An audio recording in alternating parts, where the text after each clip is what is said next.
Channel 4 is a public state-owned broadcaster here in the United Kingdom, just like the BBC or the CBC in Canada or PBS in America or ABC in Australia. And like most cultural assets, it's been hijacked by the political left that uses for its own convenience, really. Its employees tend to be urban-dwelling, globe-trotting, earth-loving, champagne socialists um, with demonstrably low self-esteem, so much so they are probably unable to even define what a woman is. However, as leftists, they are very much adamant about their anti-Semitism.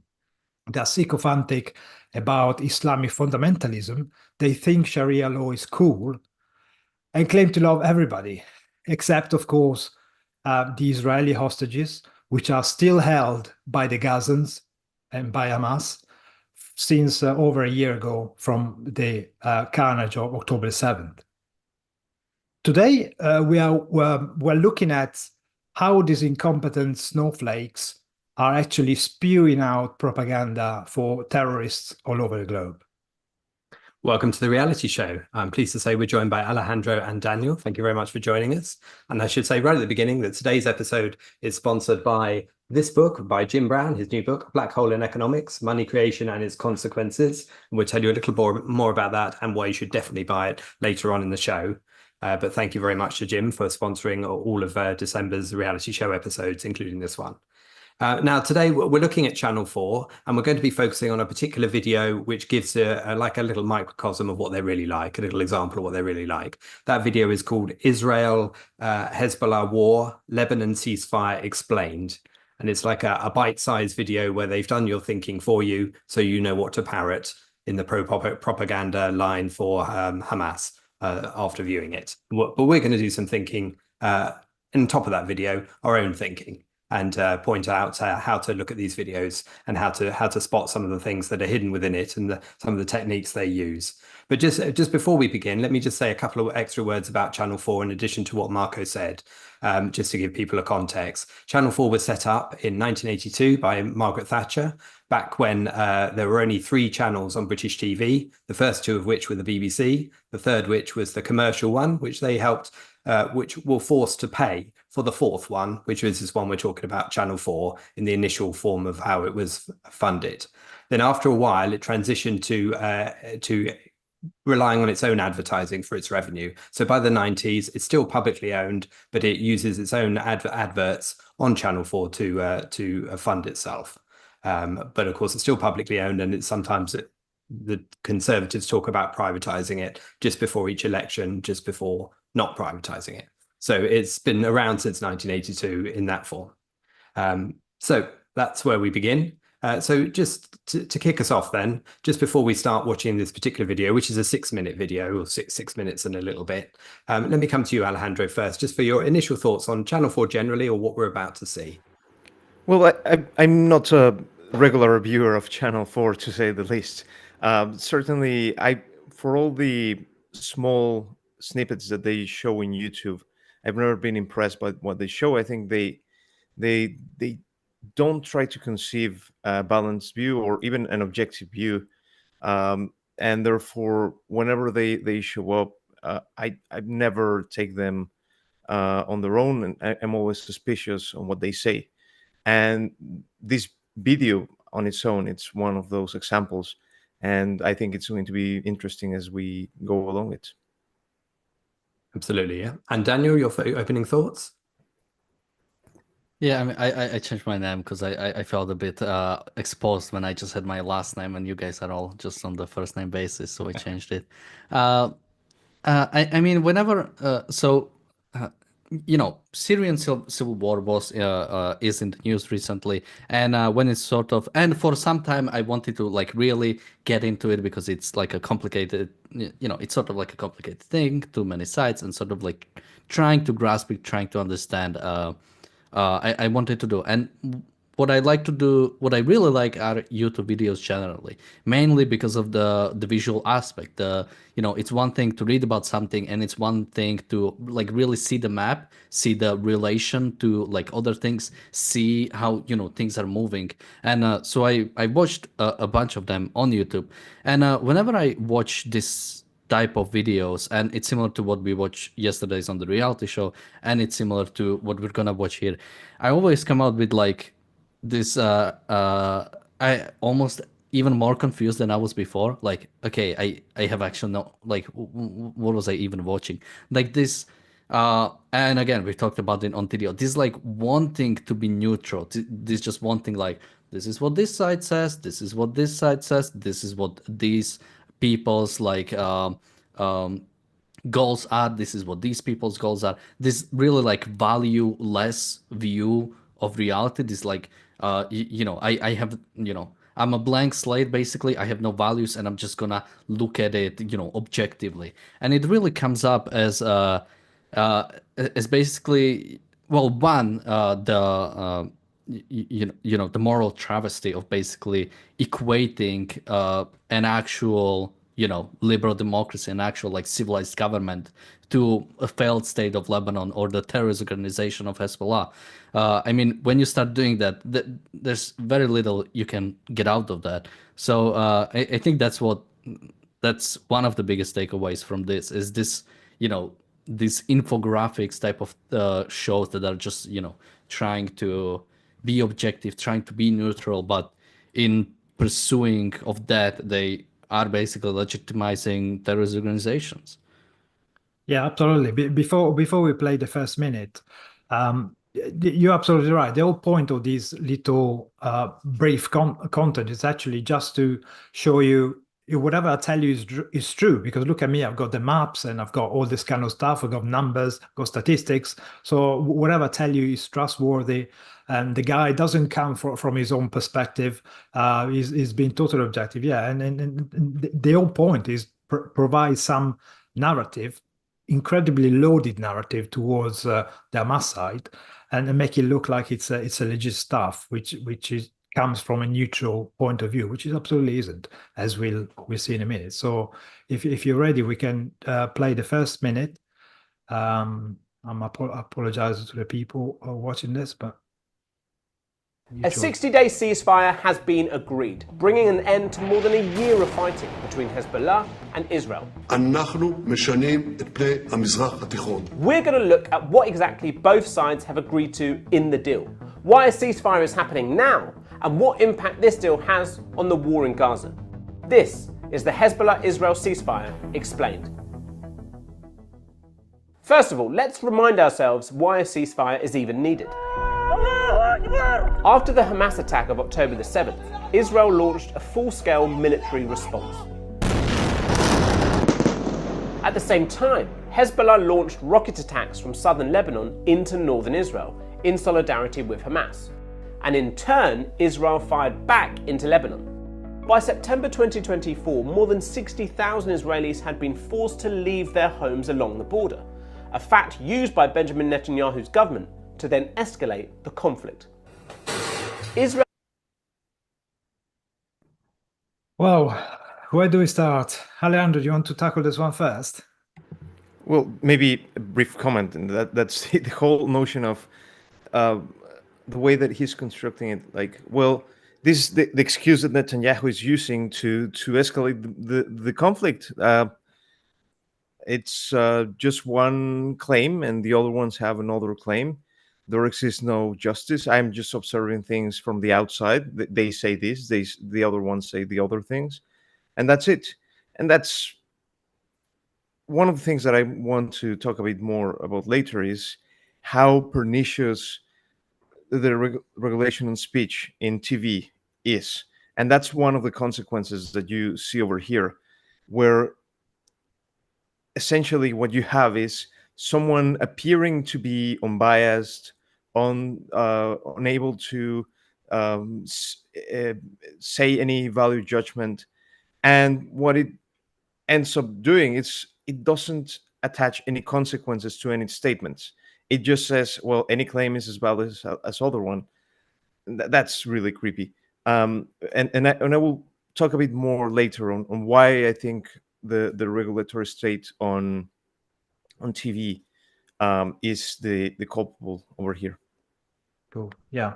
But Daniel, before I come to you, I'd like to, back up the point that Alejandro was talking about. They show you a picture of Netanyahu from his talk after the ceasefire is announced, while he's announced the ceasefire, and effectively saying we will change the face of the Middle East. And then the editors or the video pan to an explosion in Gaza. So it looks like this fraction of a second, the second piece of length of video, effectively makes it look like Netanyahu wants to change the face of the Middle East by bombing it to smithereens, and that in itself is such a vicious,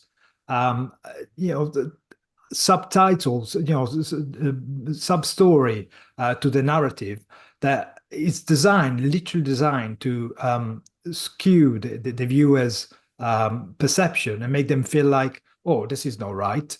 But Daniel, how did you enjoy this last minute? Yeah, I mean, I'm really looking forward to reading 1984 and reading about the way the idea of what is it called, newspeak, or the idea of like really using words in like such a propaganda way, like excuse.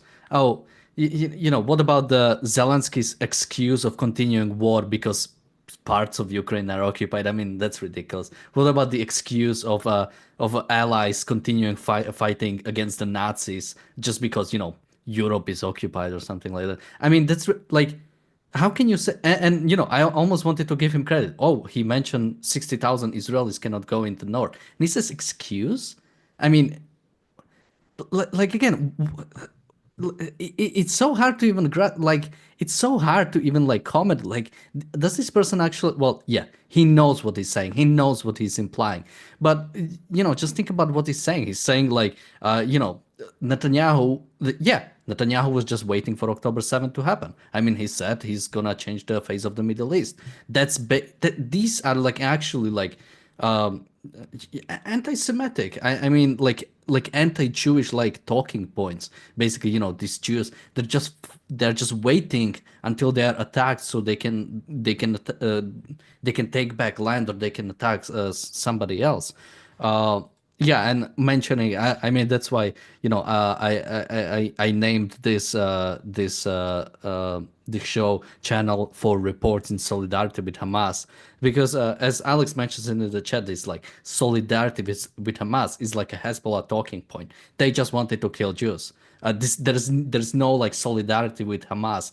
By saying that, it's basically saying the Russian solidarity with the Russians attacking Ukrainians in the Donbass. I mean, like, what are you saying? Or the Nazi solidarity with the Sudeten Germans because they are living in a different country. I mean, it's the exact same, like trying to excuse, basically war against Israel, and Yeah, I particularly I particularly find reprehensible this bit that Hezbollah in solidarity with Gaza. I mean, the Gazans started the war in the first place. They went into Israel, butchered over 1,000 people, and took back to Gaza 250 hostages, some of whom are still there, held by them.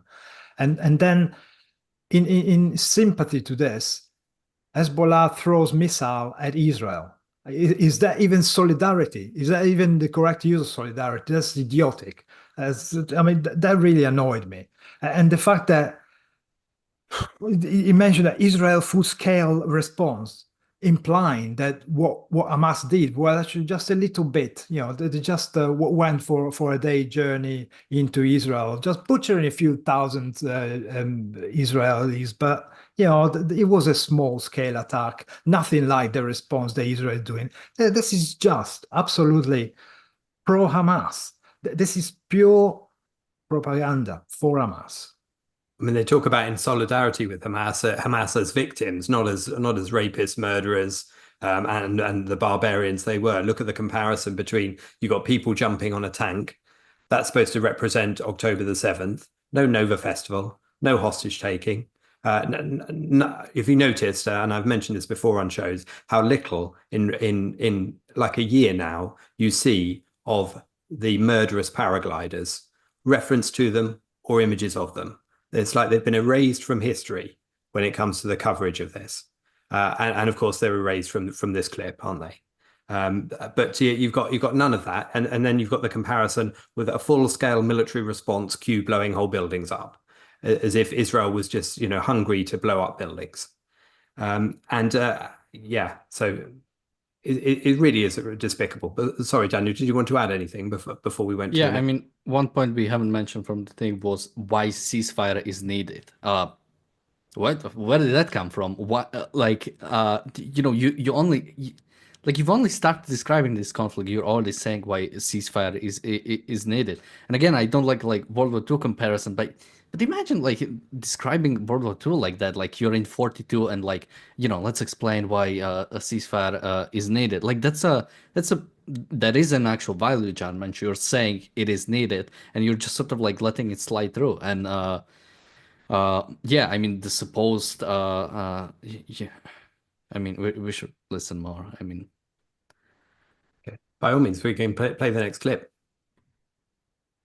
Israel detonated explosives hidden in thousands of pagers and walkie-talkies belonging to Hezbollah members, killing 39 and injuring more than 3,400 others, many of them civilians. They followed up with massive airstrikes against Hezbollah command centres, killing key generals, as well as their leader for the past 3 decades, Hassan Nasrallah. Then on October the 1st, Israel sent ground forces across the border into Lebanon for the first time since the 2006 war. On the same day, Hezbollah's most important ally, Iran, fired a barrage of hundreds of missiles at Israel.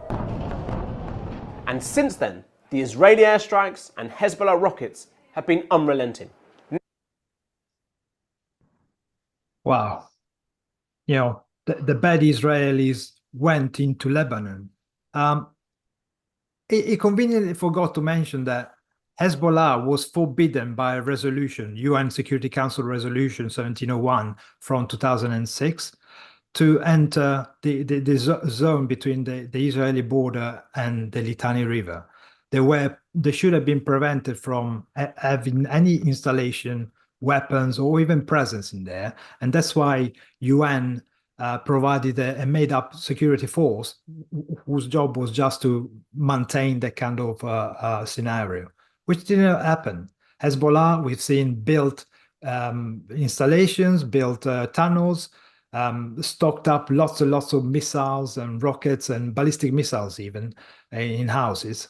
And so, and now he's whinging about the fact Israel dare to break the border, go through into Lebanon in order to stop Hezbollah from doing what it's been doing. I mean, talk about evasion. Alejandro, I mean, what do you make of these 49 minutes of excruciating... 49 seconds. They felt like 49 seconds, minutes. sorry.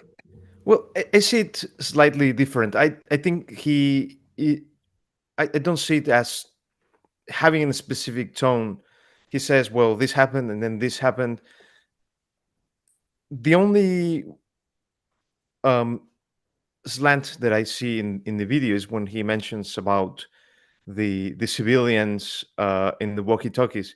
And for the people who have been hearing us over the coverage of this war, I think from all the attacks, from all the ways that you can have approach an organization such as Hezbollah, in the way that it was compliant with all these myriad requirements, all these multiple international law-abiding things, the walkie-talkie thing was pristine.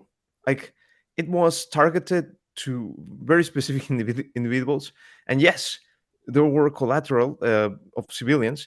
Who is the responsible of those collateral? That is people from Hezbollah, who are also waging a war with Israel.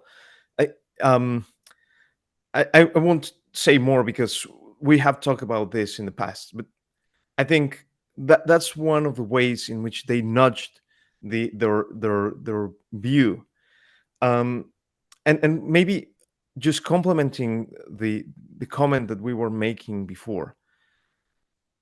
One of the ways in which by which you are by which you observe bias is that the story is not cohesive. They will have to evade to a certain extent, and a way in which I perceive that this extent is, especially regarding the any issues with Israel, is they try to evade causality.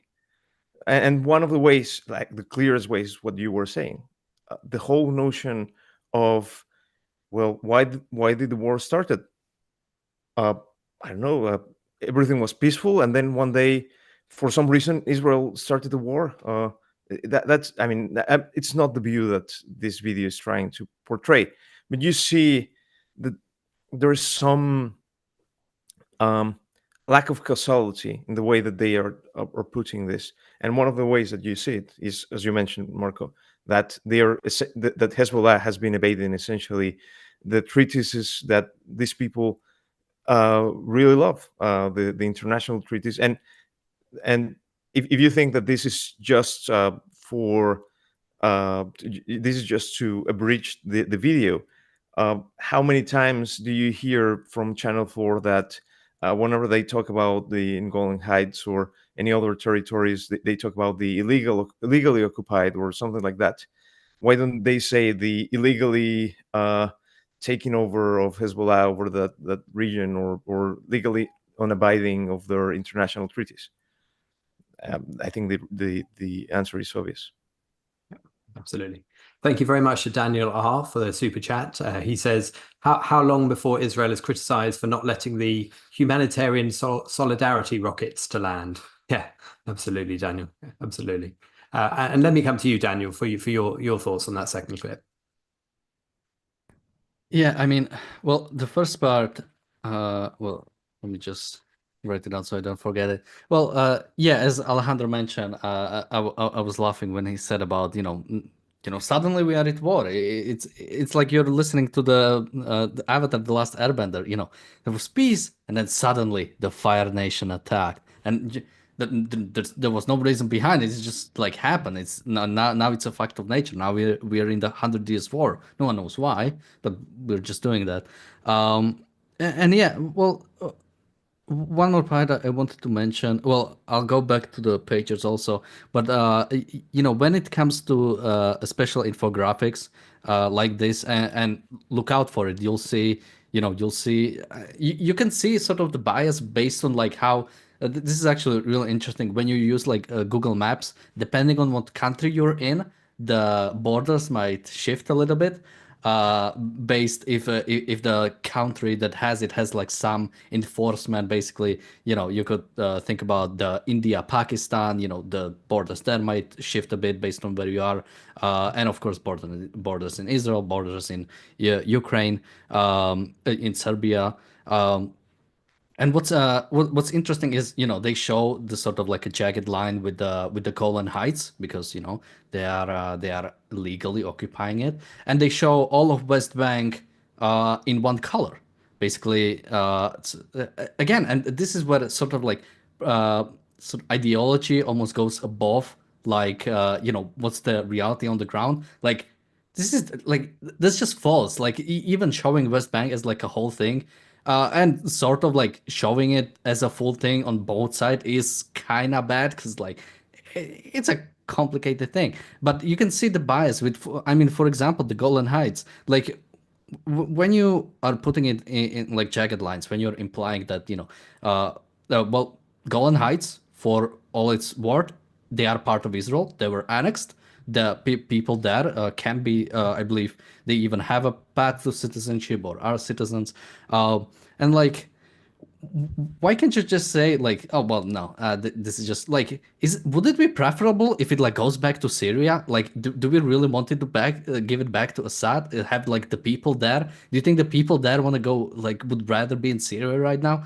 I mean, imagine if like South Korea, like 40 years ago, there was like a short conflict and they took a part of like North Korea. And now we would like show it as like a disputed territory. We would show it as like, well, according to international law, they shouldn't be able to do that. Like, and imagine if South Korea was like, okay, we will abide by international law. We will give back this like territory back to North Korea. The people there would be like, Jesus Christ, can you not? I mean, oh yeah, and going back to pages, I mean, I'm almost like lost for breath. Like when they said I don't even remember what they said, but the implication was saying, people were hurt. Again, not explaining. Like these pagers were given out by Israel, basically. They were giving I recommend like looking into the story if you guys haven't. Like the way it was done was like as I said, basically it was given from Israel directly to Hezbollah. So the basic explosions that were already there when Hezbollah took it. It wasn't like Israel intersected them like one by one. So these were specifically for Hezbollah people, specifically for members of the terrorist organization, and like trying to put it on Israel that yes, sorry, I really we really didn't expect that terrorist pagers would end up in civilian arms. That's something maybe you should like look out for, that your stuff is not ending up in the hands of civilians. Yeah, I mean that particular clip where he actually admits that the pages and walkie-talkie were used by Hamas, and then he says Hezbollah. Hezbollah, and then he says that their explosion injured people. No, first of all, injured terrorists, and some of them might well have been civilians that were nearby the terrorists, but largely, if you're a civilian seriously injured by one of these things, is because you are using it, and therefore makes you a terrorist. So even avoiding this kind of truth that if the thing blow up in your face is because you are Hezbollah. So but no, we don't make this point. Yeah, I mean these pages were tools of terrorism. So they're tools of terrorism and death. So if you're a civilian who's in super close proximity to one, you are super close to a tool of terrorism and death, which is exactly what it's a legitimate target to strike. And it's Hezbollah and the person who put that walkie-talkie, or is using that walkie-talkie, who is putting those civilians at risk to the extent that they are. And of course, that's just glossing over the fact that it's almost totally terrorists who were injured and killed in the course of that attack.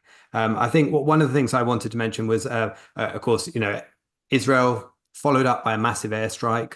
Massive is an airstrike. That's all Israel does, out of proportion, always super big. And of course, they refer to also killing the leader, Nasrallah. But of course, they don't tell you anything about him. They just killed you the leader, same as you could kill a prime minister of any legitimate country or something. They give you no context as to the evil that he conducted over many decades, and as to why he would be a target in the first place. That's entirely omitted from it. And of course, Hezbollah is Hezbollah's most important ally is Iran. That's an interesting way of putting it, isn't it? The most important ally is Iran, but not that Iran is behind them and regularly and constantly, and is constantly funding them together with the other axis of evil, whether it's Hamas or whether it's the Houthis or whatever. So I don't know why they put it like that way. I think they might put it that way because it's to let you think that Israel's most important ally is the US. So it's balance, isn't it? They've got their allies on both sides. It's basically an even fight, and they're both legitimate in both their motives. So yeah, all in there for sure. So shall I carry on? Let's do the next little bit. With a bit from which starts with Biden, I believe. Now, after 13 months of fighting, effective at 4 a.m. tomorrow local time, the fighting across the Lebanese-Israeli border will end. So what's in the deal? The first stage will see the withdrawal of all Israeli forces from southern Lebanon within 60 days. At the same time, Hezbollah will pull back weapons and fighters north of the Litani River, around 20 miles north of the Israel-Lebanon border. The Lebanese army, along with the United Nations peacekeepers, will monitor the buffer zone, with the US leading a 5-country committee to make sure both sides stick to the deal. But the fighting's been going on for more than a year, so why has a ceasefire been agreed to now? First of all, it's important to note here that Israel was fighting Hezbollah, not Lebanon. The militia group has tens of thousands of members and many seats in Lebanon's parliament, but they aren't the ruling faction. And Israel has decimated Hezbollah's leadership and severely weakened its military strength. Basically, Hezbollah can't sustain the fight with Israel, and the ceasefire is the group's way out. Lebanon's government has been calling on both sides to stop the fighting from the start. The cost to the country has been immense. More than 3,000 have been killed according to the country's health ministry. A staggering 1.2 million people have been displaced, and swathes of the country now lies in ruins. This is basically a ceasefire. Yeah. Pause it there for a second. Again, why were Hezbollah south of the Litani River in breach of the UN resolution? We don't wonder about that one. We don't ask. And why is it that you talk about the damage in Lebanon and you don't make the same point? What about the damage in northern Israel? What about the 7,000 people displaced in northern Israel? They don't care. That's why they're so obviously clearly on one side in this propaganda war that they even forget who are they, who they are trying to effectively undermine. So Alejandro, what do you make of this bit? Well, I wanted to talk about something negative about Israel this time, and that is that strong rhetoric or a bad rhetoric and combined with bad actions have really bad results. The obvious thing that comes here is the whole notion of, hey, Israel is not at war with Lebanon; it's at war with Hezbollah. And in the same way that they say, hey, we're not in war with Gazans, we are in war with Hamas. And I think that's really silly and a really bad way of setting things up. We have talked about this as well in the past, but I think it's a really bad way of saying this, especially because here you have a group that is essentially a part of the Lebanese government. And you could maybe believe that Israel is at war on just this branch of the government. If the Lebanese government was also against it, you could more or less conceive some sort of civil war within Lebanon. But at the moment where the same Lebanon is saying, hey, no, we want peace, don't fight each other. That's very clearly the case, that if you're not with one group, you're usually with the other one. It's clear. I mean, it's true that the Lebanese government won't take their arms, but certainly the fact that they are not fighting Hezbollah, I think it's enough to say that they are siding with them. The other thing related to this rhetoric, I think it's related to Netanyahu, and that we saw in the first part of the video. He's known to be the tough guy because he makes really tough speeches and he says really things that resound and talk about justice and things like that.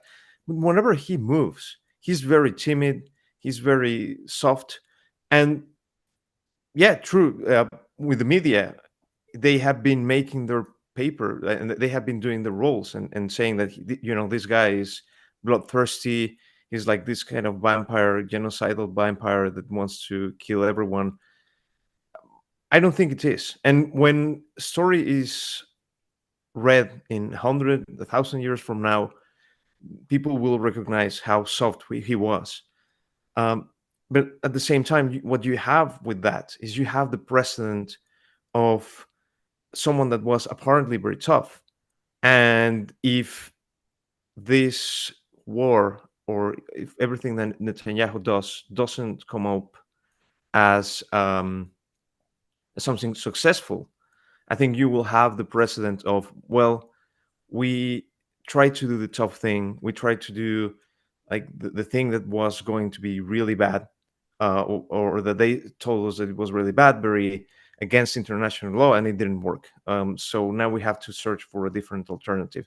And that's the thing that I'm really afraid of, what the precedent is, especially if Israel doesn't come out successful in the final outcome of this war. Yeah, absolutely. Thank you, Alejandro.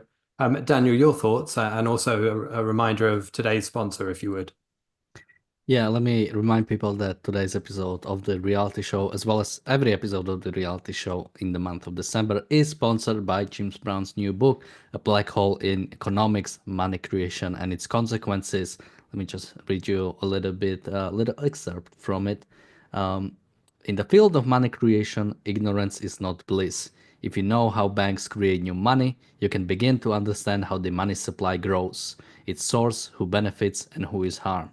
But if, like most experts, you perceive commercial banks as mere financial intermediaries transferring money from a saver to a borrower, you won't understand their unique economic importance, nor will you know how their legal privilege to create money can work for good or ill, depending on who makes the money creation decisions. As I always like to add, sort of at the end, I believe money is one of the most technological advancements in history. It allows for long-range thinking. It allows for delayed gratification. It allows for basically preserving value into the future.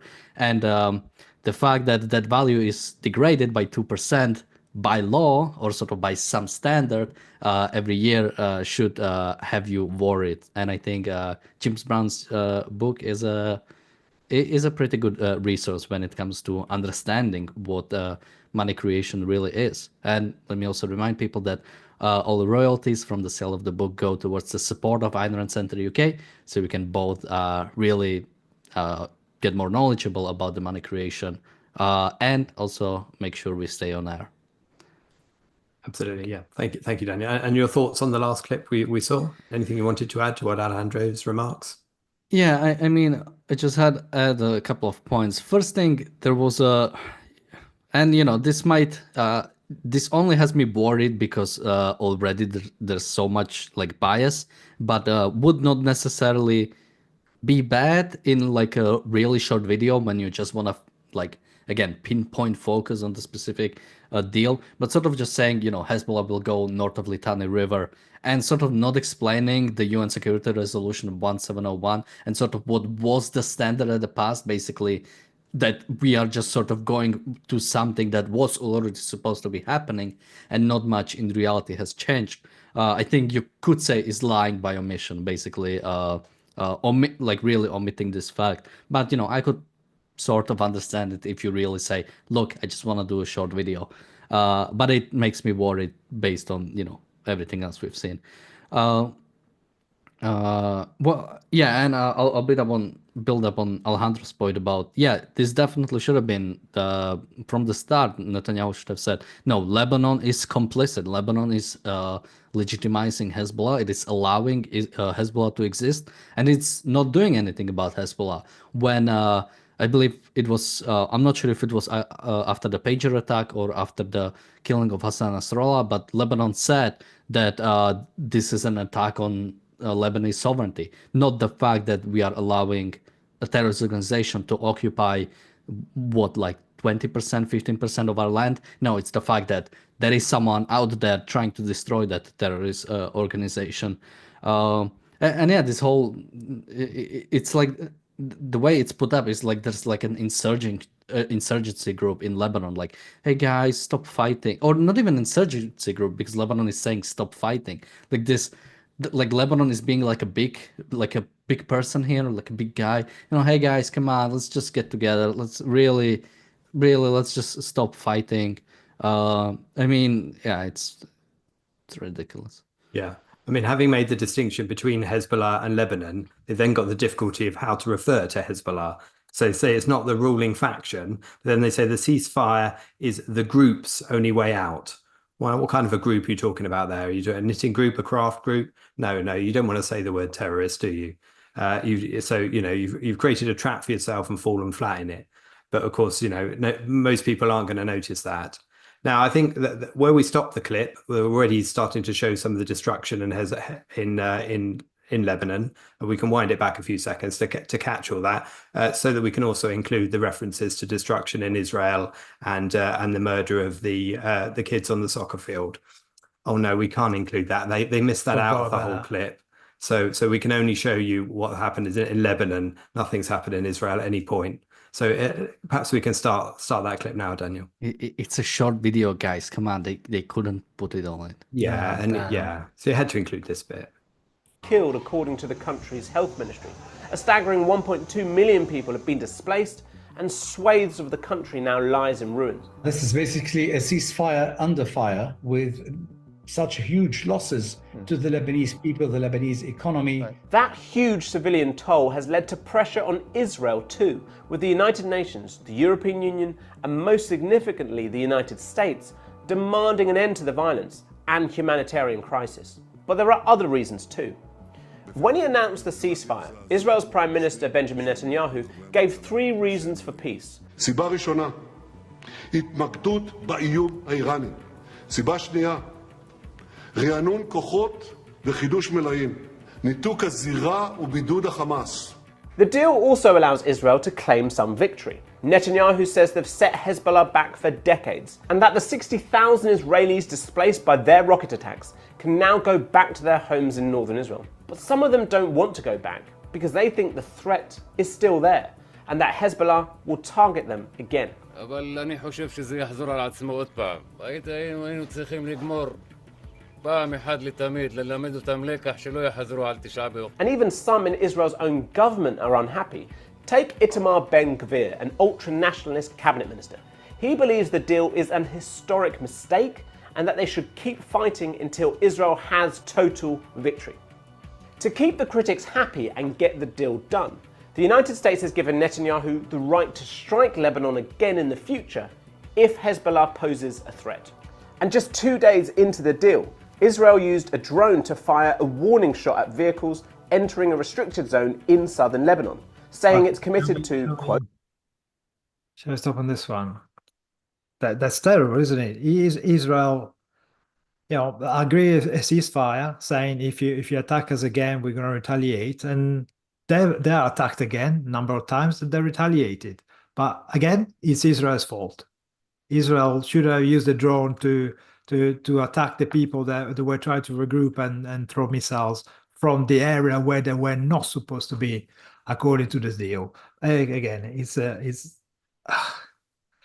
Alejandro. Why don't we go with Daniel, because I wanted to say something and I lost it. Fair enough. Sure, Daniel. Yeah, I mean, well, first of all, can we get the guy who was interviewed? Can we get him either on the show or at a, I don't know, prime minister seat? I mean, he actually had the what actually has to happen. I'm wondering how they found him. I mean, well, they probably just ask anyone in the north who pretty much would say the exact same thing, because they could, they are feeling the threat of Hezbollah firsthand. I mean, yeah, this it should be clear, like Hezbollah has to be destroyed. Sort of again trying to put it up, trying to maybe even mask it as like, Israel is the one benefiting from this. Like this is all the things like Israel is getting, while poor old Hezbollah is barely, not even posing threat anymore. It's kind of like the same old. I mean, there's like a clear thing that needs to happen, and that's basically all you should know. But again, what you're getting is this neutral, let's look at all sides, let's look at what everybody wants. I mean, to achieve a compromise. Yeah, to me, this clip effectively shows the unwillingness of whoever wrote the script for this video, the unwillingness to win a war. They don't know that if you are attacked, you have to win a war decisively. You have to go right to the end and destroy your enemy. They're clearly saying, "Oh, look at all these extremists in Israel. They want to destroy Hamas." It's like, yeah, and I mean, the kind of lack of understanding of how you fight and how you defend yourself is just incredible, isn't it? It goes to show that they are for appeasement. They are for, earlier on he asked the question, why now the ceasefire? Yeah, because Hezbollah realized that Israel is being serious, and if they don't accept the ceasefire, they don't force Israel in a corner and force them to appease, they will be wiped out. And that's why now they suggested a ceasefire. They've lost Nasrallah, they've lost his successor, they lost the other successor. So they realize, hang on a second here, if we don't get the international community coming out to help us and put the pressure on Israel to stop defending itself, we're going to be wiped out. And that's why they agreed to a ceasefire.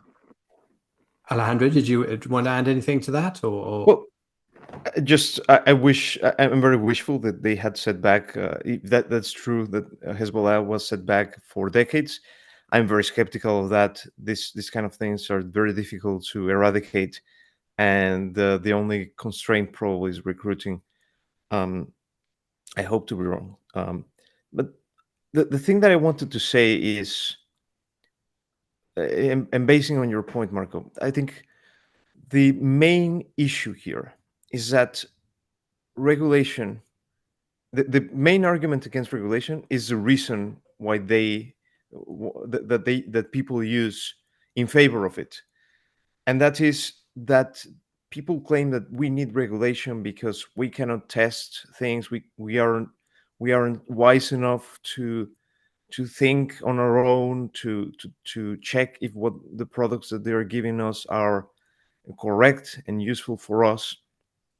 And for people who don't know, essentially, almost all streamed content in the UK, especially the TV one, is essentially based on a set of guidelines. Certain channels aren't allowed to have. They can go to a certain extent to have some editorial line. They cannot go into the full face of it, and therefore there's a general perception that all the TV channels have a sort of general objective guidelines of and lack of slant, and people go through it because the sniff test that one should have whenever one is presented a set of ideas, of facts, of things that have happened is not there, and I think people swallow this kind of content without thinking, is this true? Because essentially they think that these things have been already approved by a set of philosopher kings who know better. Yes, not only that, but the video itself is being clearly presented by somebody who knows how to do propaganda, because as Richard pointed out earlier on, just notice how often you talk about Israel, you see either an explosion, a tank, some military attack, or planes and stuff like that. So military is clearly Israel. The violent one, you're supposed to stop watching this video and remember that the violent ones are Israel. The others are poor people live in the rubble, the children that play in the rubble, all this kind of emotionalism, which is just designed to totally skew and ignore any kind of objectivity might have come out of this by accident, will be totally drowned by the emotionalism that come from these well-chosen and well-edited images. And this is not an accident. It's somebody who knows exactly what they're doing, and they're evil to the core and trying to push the terrorist propaganda. And also framing Israel as always doing massive things.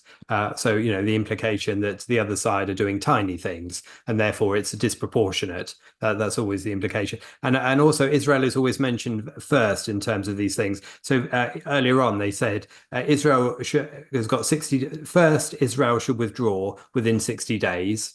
And at the same time, Hezbollah should move north of the Litani River. But first, the important thing about this ceasefire deal is that Israel must withdraw.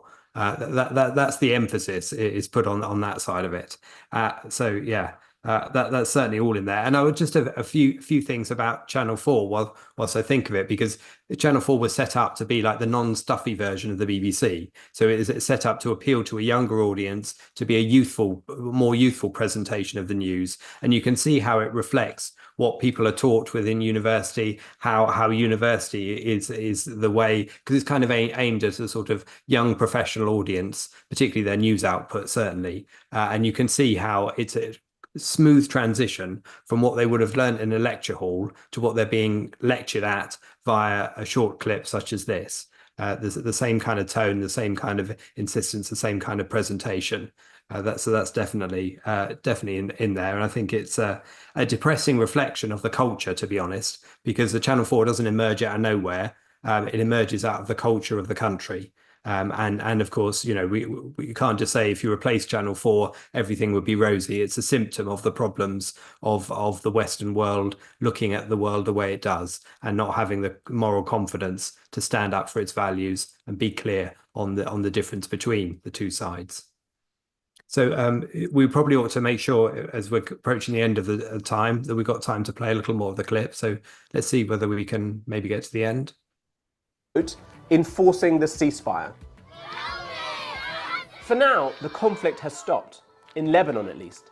But Israel is still fighting on another front, where the level of suffering is even greater. So what does this deal mean for Gaza? In his speech, Netanyahu said that the Lebanon ceasefire means Hamas is left on its own, and that Israel would increase its pressure on Hamas. President Biden, when he announced the deal, optimistically said it could be a catalyst for peace in Gaza and across the region. But the last pause in fighting in Gaza was more than a year ago, and it only lasted a few days. All right. While Biden says the US will... Sorry, where to chip in here. Just the beginning of this section, have you seen how the jumping kids and everybody celebrating in Lebanon contrasted with the tanks in Israel? Israeli tanks firing, not just the tanks, but tanks firing. I mean, come on. And there are no families in Israel. Well, I'm surprised they didn't show like a bunch of Jews like goose stepping in Tel Aviv. Yeah, they stopped short of that, didn't they? But I have a question for you guys. Daniel, the guy makes a point that the last ceasefire didn't last very long. How come? What happened? I'm completely lost for words. I mean, I don't know. I bet the evil Zionists have just didn't want. Well, and again, I made the same point on TDO. I almost don't even want to debunk this point, because I don't want to like accept the standard that it's bad that ceasefire didn't happen, or that it didn't happen longer. It never should have happened. The whole idea of negotiating with the terrorist organization, the whole idea of negotiating with a group that's trying to wipe you out, that already declared war on you. I mean, unconditional surrender, as I'm trying to, I think it was Ulysses Grant said, unconditional surrender. That's the only way forward, that accept the defeat. And then we can actually talk about what's going to happen then. There is no way to go around it. If you're trying to find, you're not accepting, you're basically, by trying to negotiate ceasefire, by trying to, negotiate some type of deal, you are denying reality. You are denying what war is. You're denying what really the government's purpose and the government's role when it comes to protecting their people, protecting the individual rights of their citizens, what it means, what it takes. And any sort of negotiation basically defaults on that. And I don't know how long of a line of credit Israel has at this point. I mean, how long can you default on That's a good finance thing. How long can you really default on the basically, your responsibility towards your citizens before, it runs out? Alejandro, would you like to add something as we're coming to the closing part of the show? Yes, and I think this can serve as my closing comment. I think related to this is the notion that something that I haven't said, I think, throughout my comments on this war, and that is that one of the most telling parts of Atlas Shrugged, at least for me, was when one of the main protagonists discovers that the intelligentsia, the people in the intelligentsia, the people who have been taking over the institutions and rotten them, are the same people who want them to use the better people as buffers against the brute. They want the better people to think as of the brute as just one more obstacle of nature that that the better people must overcome to please the people in the intelligentsia. And I think the case of if the case of Israel, and I also think that the a lot of the media in regards to Russia also had this. But if the case of Israel doesn't let you see this, I don't think what else will let you see. See how Israel is set up as with a series of constraints of things that he must apply, they must commit to, while whenever someone is talking about Hezbollah or Hamas or someone else, it's like, well, it's what they are. I cannot think of them better. I cannot ask them better. But you, Israel, you are the better ones. You should do better. So, and sadly enough, that's one of the signs that the world is getting really rotten in the world of Atlas Shrugged. And I think here is even deeper. Yeah. Luckily for people watching, we haven't got the time to finish the whole thing, but I think Daniel will add in the description. So you can torture yourself later on. But the thing that really makes me laugh is that at the end of it, the guy asks, how are we going to achieve peace between Israel and Palestine? Well, first of all, you're never going to have peace between Israel and Palestine. One, because Palestine doesn't exist. There is no Palestine state that Israel can reach a peace with. It's just a bunch of people who've been trying historically for the last 80 years to destroy Israel as such, and who will never accept the two-state solution in the first place. So, we made this point a number of times. The only solution is one-state solution. It's Israel's solution, having an Israeli state which allows some presence of these guys once they have accepted that democracy and the rule of law and individual rights are the basis for a state in the first place. Otherwise, there's never going to be peace because, like we mentioned earlier on, every time there was a truce, every time there was a ceasefire, they broke it. They went into Israel on October 7th. Hezbollah attacked, Iran attacked. So, and this is a story that carries on since, since at least the end of the First War, when the Ottoman Empire was dismantled. And of course, because you're not going to get to the end of the clip, you won't hear that there's 2 million people displaced within Gaza, even though it's a tight place and apparently it's still got 2 million people in it. Where they're displaced to, how they can be displaced and still contained within it, I've no idea. And you're not going to learn that Trump is apparently unlikely to put constraints on Israel's war, because it's Israel that needs to be constrained and is perpetuating this war, according to Channel 4. It's nothing to do with terrorism and butchery and the evils of Islamism, which none of that is to be questioned or even mentioned. So where can people find you, Alejandro, or more of the work you've done? I think you can go over the Substack of ARCUK. I've written 3 essays over there. If you're interested in Milei as a political phenomenon, or in why libertarianism is really, really wrong, you can go over it and read them. Good, thank you. And Daniel, what about you?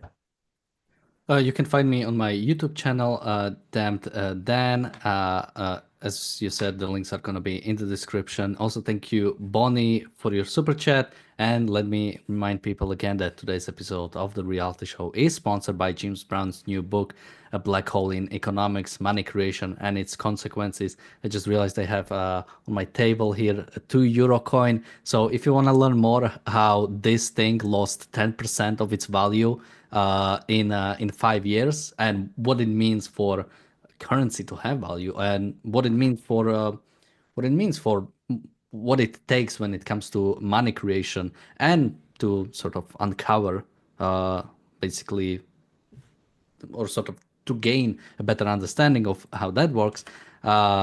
Again, you can read James Brown's new book, A Black Hole in Economics, Money Creation and Its Consequences. Links to that, and also all royalties go towards the support of Ayn Rand Centre UK, so you can both educate yourself and help us stay on air. So link to that is going, it's in the chat right now, and also it's going to be in the description. And to combine what you both said, look out for a Substack article as a review of Jim Brown's book that I've written. That will be up very soon on the Substack for you to look into in further detail. So please do that. And of course, don't forget to check out the Briefly Objective, our other sister channel to this, where we use the short edited versions from this channel of clips from this show with added visuals to really make the point in each case of whatever issue we're summarizing, including lots to do with Israel. So please check that out too. So thank you very much, guys. Thank you to our super chatters. And this channel will be back tomorrow with the Daily Objective and the Reality Show. We'll see you then. Cheers. Thank you. Bye-bye. Bye-bye.